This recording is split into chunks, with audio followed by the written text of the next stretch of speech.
விஷயத்த நீங்கள் நோட்டீஸ் பண்ணியிருப்பீங்களான்னு தெரில.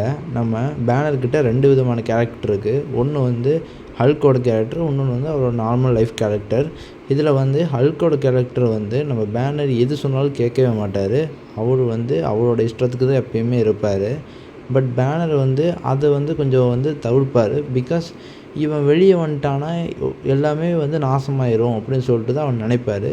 அவருக்கும் ஹல்க்குக்கும் இருக்கிற அண்டர்ஸ்டாண்டிங் கொஞ்சம் ஜீரோவாக தான் இருக்கும். பிகாஸ் அவங்க 2 பேரும் அவ்வளோவா அண்டர்ஸ்டாண்டிங் பண்ண மாட்டாங்க.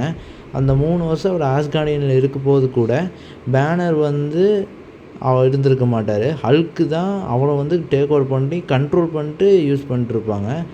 நம்ம தேனோஸ் கிட்ட அடி வாங்கினதுக்கப்புறம் நம்ம ஹல்க்கால் வெளியே வர முடியாது. பிகாஸ் பயந்ததுனால நான் நினைக்கிறேன்.